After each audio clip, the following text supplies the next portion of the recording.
नमस्कार दोस्तों, स्वागत है आप सबका आपके अपने YouTube चैनल जीएस गुरु विकल में। और मैं हूं योगेंद्र विकल। तो दोस्तों, उम्मीद करता हूं कि आप लोग स्वस्थ होंगे और अपनी पढ़ाई भी सुचारू रूप से चला रहे होंगे। तो अब देखिए, आज हम लोग पॉलिटी की क्लास देखेंगे। पॉलिटी का पहला लेक्चर हम लोगों ने देखा था, जिसमें हम लोगों ने इंट्रोडक्शन की बात की थी। इंट्रोडक्शन में संविधान का परिचय की हमने बात की थी, बेसिक फैक्ट हम लोगों ने वहां पर देखने की कोशिश की थी। ठीक है, थोड़ा सा दो चार बातें वहां से और देख लेते हैं, फिर हम लोग आगे बढ़ते हैं। जैसे सबसे पहले हम लोग बात करते हैं कि किस व्यक्ति ने भारतीय संविधान को लिखा है। Who was the person who wrote Indian Constitution? तो क्वेश्चन इस तरह से कभी आता है कि ऐसा कौन सा व्यक्ति था जिसने संविधान को लिखा था। तो याद रखिएगा, बहुत सारे लोग आंसर देते हैं भीमराव अम्बेडकर, वो आंसर गलत है। याद रखिएगा, उनका नाम है प्रेम बिहारी नारायण रायजादा। ये देखिए, एक ही व्यक्ति का नाम है। ठीक है, तो ध्यान रखिएगा कि ये एक शख्स है जिनका नाम था प्रेम बिहारी नारायण रायजादा। इन्होंने ही भारतीय संविधान को लिखा है। ठीक है, ये बात याद रखिएगा। और एक शख्स है जिनका नाम है नंदलाल बोस। नंदलाल बोस, तो नंदलाल बोस के बारे में जानते रहिएगा कि नंदलाल बोस ने भारतीय संविधान में सजावट करने का काम किया है। तो दो नाम आपको याद रखने हैं। पहला है प्रेम बिहारी नारायण रायजादा, इन्होंने ही भारतीय संविधान को लिखा है। और दूसरा नाम है नंदलाल बोस, इन्होंने लिखे हुए संविधान को पूरी तरह सजाने का काम किया है। ठीक है, तो अब हम लोग आगे बढ़ते हैं। देखिए, जैसे हम लोग देखते हैं कि संविधान बनाने में कुल 12 अधिवेशन हुए थे। 12 अधिवेशन। तो अगर कभी, ये बहुत इंपॉर्टेंट बात नहीं, लेकिन याद रखिए मोटे तौर पर। जैसे पहला कब माना जाएगा, तो आप जानते हैं 9 दिसंबर 1946। और 12वां कब होगा? 24 जनवरी 1950। कभी ऐसे भी क्वेश्चन आया, जैसे हम लोगों ने उस दिन बात की थी कि संविधान सभा की अंतिम बैठक बताइए, तो हम लोगों ने देखा था क्या भाई, 24 जनवरी 1950। ठीक, तो ये भी बात हम लोगों ने देखी। यहीं पर याद रखिएगा, 7वें अधिवेशन में, 7th समिट में, 7वें अधिवेशन में महात्मा गांधी जी को गोली मार दी गई थी। तो ये भी क्वेश्चन कभी आपसे बन सकता है कि संविधान सभा के किस अधिवेशन में महात्मा गांधी को गोली मारी गई थी, उसके बाद उनको श्रद्धांजलि दी गई। ऐसे भी क्वेश्चन है कि श्रद्धांजलि दी गई किस अधिवेशन में, संविधान सभा के किस अधिवेशन में महात्मा गांधी को श्रद्धांजलि दी गई। तो याद रखिएगा 7वें अधिवेशन में। ठीक है, तो इतनी बातें हम लोगों ने देखी मोटे तौर पर। जितना मैंने आपको संविधान के परिचय में बताया है, संविधान के परिचय में वो पिछली बातें और ये बातें, इतनी बातें आप लोगों को ध्यान में रखना है। ठीक है, चलिए अब हम लोग आगे चलते हैं, जिसको हम लोग हटा दें।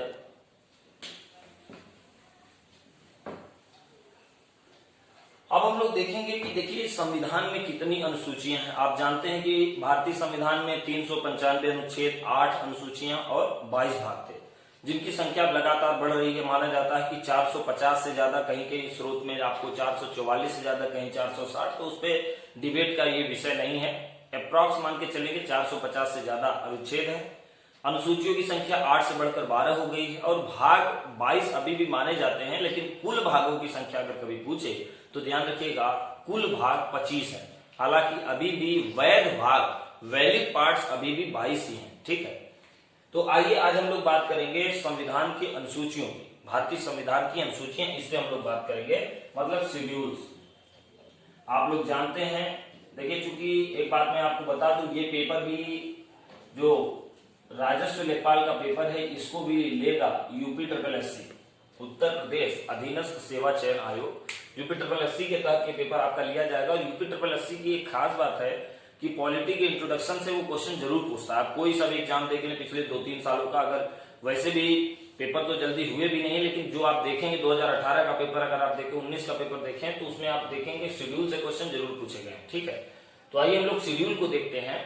तो भारतीय संविधान की अनुसूचियां, जैसे मैंने संख्या बताई 12, तो 12 अनुसूचियां हैं भारतीय संविधान में। अब उन 12 अनुसूचियों को हमको बारी बारी से याद रखना है। तो इसके लिए ट्रिक है, जिसको हम लोगों ने क्लास में भी डिस्कस किया हुआ है। आप में से बहुत सारे लोग इसको जानते होंगे। ट्रिक का नाम है टीयर्स ऑफ ओल्ड पीएम। बस यही सिंपल सी ट्रिक है, टीयर्स ऑफ ओल्ड पीएम, पुराने प्रधानमंत्री के आंसू। ठीक है, तो टीयर्स ऑफ ओल्ड पीएम से हम लोग आगे देखेंगे। हम लोग देखते हैं यहाँ से। देखिए सबसे पहले इसको लिख लेते हैं टीयर्स ऑफ ओल्ड पीएम। ठीक है, दिखाई दे रहा होगा आप लोगों को। देखिए टी से जो है ये है टेरिटरीज। टेरिटरी आप लोग जानते हैं, क्षेत्र को टेरिटरीज बोलते हैं, जिसको हम लोग पूरा अगर समझें तो इसका मतलब है union and it's territory. Hindi में इसको बोलते हैं संघ एवं इसका राज्य क्षेत्र। तो संघ एवं इसका राज्य क्षेत्र ये आपका फर्स्ट शेड्यूल में है। यही क्वेश्चन यूपी SSSC 2018 का है। पेपर का नाम भी मैं आपको बता देता हूं, युवा विकास खेल दल अधिकारी। इस नाम का पेपर कोई हुआ था आप में से जिन लोगों ने भी पेपर दिया होगा, उम्मीद है कि आप लोग ये क्वेश्चन देखे होंगे। क्वेश्चन सिंपल सा यही था कि संघ एवं इसका राज्य क्षेत्र ये कौन सी अनुसूची है। तो बस सिंपल सा उसका आंसर है फर्स्ट शेड्यूल है, पहली अनुसूची है। ठीक है, तो टी से आप याद रखेंगे क्या, टेरिटरी, क्षेत्र। ठीक है, मतलब संघ एवं इसका राज्य क्षेत्र। दूसरा है ई से होता है इमॉल्वमेंट्स। इमॉल्वमेंट्स मतलब होता है वेतन भत्ता। उम्मीद है आप समझ गए होंगे कैसे क्वेश्चन बन सकते हैं कि विभिन्न सरकारी कर्मचारियों को दिया जाने वाला वेतन और भत्ता किस अनुसूची के अंतर्गत शामिल किया जाता है। तो याद रखिएगा सेकंड शेड्यूल। सिंपल सी बात है, एकदम सीधे सीधे तौर पर दूसरी अनुसूची। तीसरा देखिए ए है अफर्मेशन। अफर्मेशन मतलब होता है ओथ, जिसको हम लोग बोलते हैं शपथ। तो जो भी पदाधिकारी होते हैं वो अपने कार्य संचालन के लिए जो शपथ लेते हैं, जो ओथ लेते हैं, उसका प्रोविजन कहां पे है, किस शेड्यूल में है। तो क्या आंसर है, तीसरा। तो ये शपथ का प्रोविजन तीसरे शेड्यूल में है। चौथा आर से है राज्यसभा। तो राज्यसभा सिंपल सा मतलब है कि राज्यसभा कहीं भी आप देखेंगे वो केवल सीधे चौथा शेड्यूल लगाएंगे। तो राज्यसभा में किस राज्य को कितनी सीट दी जाएगी, कितनी नहीं दी जाएगी, इसका प्रावधान जिस अनुसूची में है वो कौन सी भाई, चौथी अनुसूची। पांचवा देखिए एस है शेड्यूल्ड एरिया, जिसको हम लोग बोलते हैं हिंदी में अनुसूचित क्षेत्र। ये ऐसे क्षेत्र होते हैं जो संवेदनशील होते हैं, जो अत्यंत पिछड़े होते हैं, जो सुरक्षा की दृष्टि से भी संवेदनशील माने जाते हैं, साथ में राजनीतिक दृष्टि से भी संवेदनशील माने जाते हैं। ऐसे सभी क्षेत्रों को भारत के राष्ट्रपति अनुसूचित क्षेत्र घोषित करते हैं और इनका संचालन स्वयं देखते हैं राज्यपाल महोदय के द्वारा। तो शेड्यूल्ड एरिया मतलब अनुसूचित क्षेत्र, ये कौन सी अनुसूची में आएगा, तो 1 2 3 4 5, पांचवी अनुसूची में अनुसूचित क्षेत्रों की बात होगी। अब देखिए छठवीं अनुसूची में ओ से है अदर शेड्यूल्ड एरिया, जिसको हम लोग बोलते हैं अन्य अनुसूचित क्षेत्र। अन्य अनुसूचित क्षेत्र, अनुसूचित क्षेत्र जो है वो पांचवी अनुसूची में है और अन्य अनुसूचित क्षेत्र जो है आपका छठी अनुसूची में है। अब अन्य अनुसूचित क्षेत्रों में केवल 4 राज्यों को रखा गया है, जिसमें हम लोग देखेंगे असम, देखिए मेघालय, त्रिपुरा और मिजोरम। तो असम, मेघालय, त्रिपुरा, मिजोरम, तो ये 4 राज्य हैं जो छठवीं अनुसूची में शामिल हैं। इसको याद करने के लिए सिंपल सी ट्रिक मैं आपको बता दूं, आशा ने मेघ पर तीर मारा और मजा आ गया। बस अगर ये लाइन आप ऐसे ही याद कर ले तो कभी नहीं भूलेंगे कि छठवीं अनुसूची में कौन से राज्य हैं और कौन से राज्य नहीं। आपके पेपर में अक्सर क्वेश्चन आता है निम्न में से कौन सा ऐसा राज्य है जो छठी अनुसूची में शामिल नहीं है। कोई भी इसमें से 3 राज्य देगा, चौथा कोई अलग राज्य होगा, वही आपका आंसर होगा। तो कभी आप कंफ्यूज ना हो, इसलिए इस ट्रिक को भी याद रखें, आशा ने मेघ पर तीर मारा और मजा आ गया। ठीक है, चलिए लोग आगे बढ़ते हैं। 7वीं अनुसूची। 7वीं अनुसूची की बात करें तो एफ से है भाई फेडरल स्ट्रक्चर, जिसको हम लोग बोलते हैं हिंदी में संघ का स्वरूप। ठीक है, संघ का स्वरूप का मतलब ये है कि भारत एक संघ है और इसका स्वरूप कैसा होगा इसकी बात यहाँ पर की गई है। तो आप सब जानते हैं कि केंद्र और राज्य 2 स्थितियां हैं राज्य को चलाने के लिए, देश को चलाने के लिए। उस स्थिति में कहीं ऐसा ना हो कि केंद्र भारी हो जाए, राज्य कमजोर हो जाए, राज्य ये कहे कि हमको संसाधन नहीं दिए जा रहे हैं, केंद्र अपनी मनमानी कर रहा है। तो ऐसी स्थितियों से बचने के लिए या इनसे निपटने के लिए जो हमारा संविधान है उसने बढ़िया तैयारी कर रखी है और संघ के स्वरूप में कहा गया है सीधे सीधे संविधान में कि देखिए 3 तरह की हम क्या बताएंगे, 3 तरह की सूचियां बनाएंगे। पहली सूची केंद्र की रहेगी, संघ सूची इसको हम लोग बोलते हैं। ये देखिए आप लोग, यूनियन लिस्ट, केंद्र सूची। दूसरा है राज्य सूची, स्टेट लिस्ट, और तीसरा है कॉनकरेंट लिस्ट, समवर्ती सूची।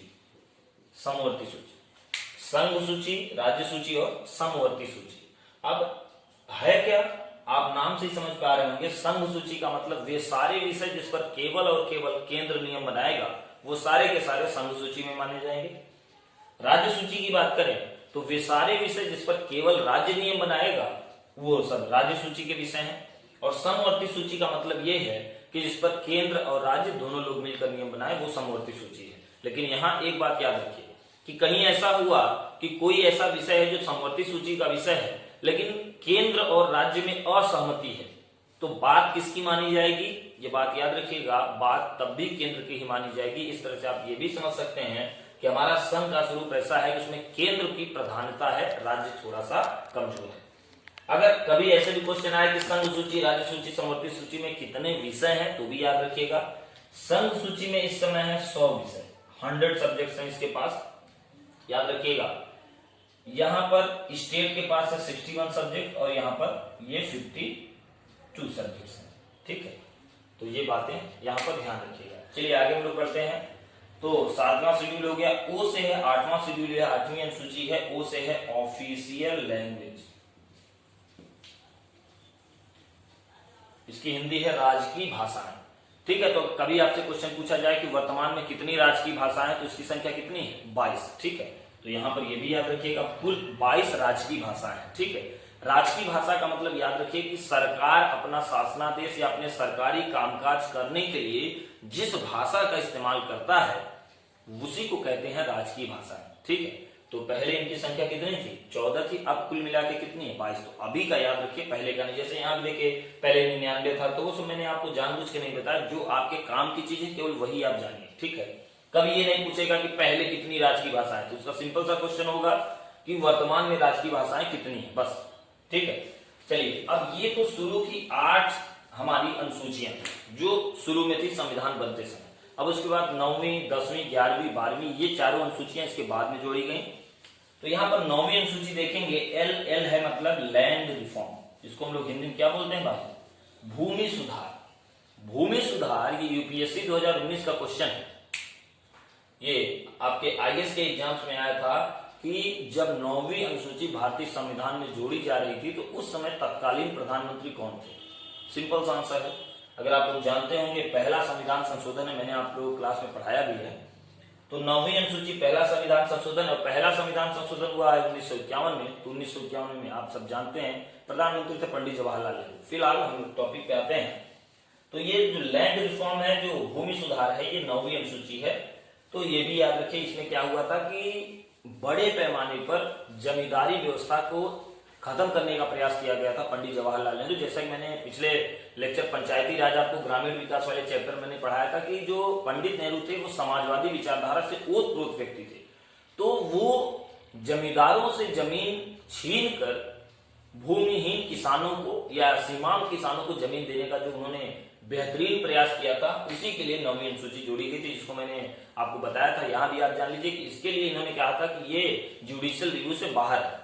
हालांकि बाद में वामन राव केस के बाद इसको जुडिशियल रिव्यू के अंदर कर लिया गया था, लेकिन उस समय ये न्यायिक पुनर्विलोकन से बाहर किया गया था। तो 9वीं अनुसूची आप लोग समझ पाए कि नहीं भाई। चलिए 10वीं देखते हैं, डी से है डिफेक्शन। डिफेक्शन का मतलब होता है अयोग्यता, ठीक है, अयोग्यता। चलिए अब हम लोग देखते हैं कि ये जो 10वीं अनुसूची है डिफेक्शन, इसका मतलब क्या है। डिफेक्शन की हिंदी पहले समझिए, अयोग्यता। तो यहां पर बात यह है कि कोई सांसद या विधायक मतलब एमपी या एमएलए कब अयोग्य घोषित होगा, ठीक है, तो उसकी बात यहां पर की गई है, ठीक है। तो किसी सांसद या विधायक की अयोग्यता के बारे में कहा गया है किस अनुसूची में, तो याद रखिए कौन सी अनुसूची है, 10वीं अनुसूची। ये क्वेश्चन भी पूछा गया है। अगर आप लोग घटना चक्र या पूर्वावलोकन देख रहे होंगे कभी, और मुझे उम्मीद है कि देखे होंगे, तो आपको कम से कम 7-8 बार ये क्वेश्चन आराम से दिखा होगा कि 10वीं अनुसूची में किस विषय के बारे में बताया गया। भी हाल ही में देखिए एक एग्जाम हुआ था जो कि बिहार के बच्चों ने मुझको बताया था कि बिहार दरोगा का पेपर हुआ था, उसमें भी यही सेम क्वेश्चन आया था 10वीं अनुसूची के बारे में। क्योंकि बहुत इंपॉर्टेंट अनुसूची है, अक्सर चर्चा में रहती है, क्योंकि कोई ना कोई सांसद या विधायक पार्टी के अध्यक्ष के शासनादेश के विपरीत जाकर काम करता है, तो जो पार्टी का अध्यक्ष है उसको अपनी पार्टी से निकाल सकता है, क्योंकि अयोग्यता के आधार पर। तो यहाँ पर आप जानते हैं कि एक व्हिप जारी किया जाता है। व्हिप मतलब होता है सचेतक। सचेतक का मतलब ये है कि पार्टी का जो मुखिया है वो जो गाइडलाइन जारी करेगा, पार्टी के सभी सदस्यों को वही काम करना होगा। जो इससे इतर काम करेंगे, जो पार्टी का मुखिया है, वो उनको उस पार्टी से बाहर का रास्ता दिखा सकता है। ठीक है, एक चीज और याद रखिए कि सांसद की योग्यता अयोग्यता का निर्धारण कौन करते हैं, तो याद रखिएगा लोकसभा में लोकसभा अध्यक्ष और विधानसभा में विधानसभा अध्यक्ष। हालांकि ये सब बातें हम लोग बाद में करेंगे, आइए हम लोग यहीं पर देखते हैं। आप यहाँ बस सिंपल सी बात याद रखिएगा कि 10वीं अनुसूची में दल बदल विरोधी नियम का प्रावधान है, जिसके तहत किसी सांसद या विधायक की अयोग्यता का निर्धारण हो जाता है। यहीं पर याद रखिएगा एंटी डिफेक्शन लॉ की बात भी यही है, जिसको हम लोग हिंदी में बोलते हैं दल बदल विरोधी नियम या कानून। ठीक है, अब देखिए पी और एम, इसकी बात हम लोगों ने पंचायती राज में की है। पी से होता है पंचायत, आपकी 11वीं अनुसूची में है पंचायतें, और 12वीं अनुसूची में है क्या भाई, नगर पालिकाएं। तो पंचायतें और नगर पालिकाएं ये 11वीं और 12वीं अनुसूची में शामिल हैं। अगर पंचायतों की बात करें तो पंचायतों के पास 29 सब्जेक्ट्स हैं, 29 विषय हैं जिस पर ये कानून बना सकते हैं, और म्युनिसिपैलिटी के पास 18 सब्जेक्ट्स हैं। तो आप लोग जानते होंगे ये क्वेश्चन जो है कि पंचायतों के पास कितने विषय हैं, ये यूपी पीसीएस 2019 प्रीलिम्स का क्वेश्चन है, आप लोग जानते होंगे अगर आप लोगों ने पेपर देखा होगा। तो पंचायतें और म्युनिसिपैलिटी ये 11वीं और 12वीं शेड्यूल है, जहां पर पंचायतों के पास 29 विषय हैं और म्युनिसिपैलिटी के पास 18 विषय हैं। तो ये हमने बात की, बहुत अच्छे से हमने शेड्यूल को समझाने का प्रयास किया। उम्मीद करता हूं कि आप लोगों को शेड्यूल अच्छे समझ में आई होगी। अब हम लोग देखिए पार्ट्स की बात करेंगे, भारतीय संविधान के भाग को देखेंगे, उसके बाद हम लोग देखेंगे भारतीय संविधान के स्रोत, सोर्सेस ऑफ इंडियन कॉन्स्टिट्यूशन। उसके बाद हमारा इंट्रोडक्शन, हमारा टॉपिक खत्म होगा।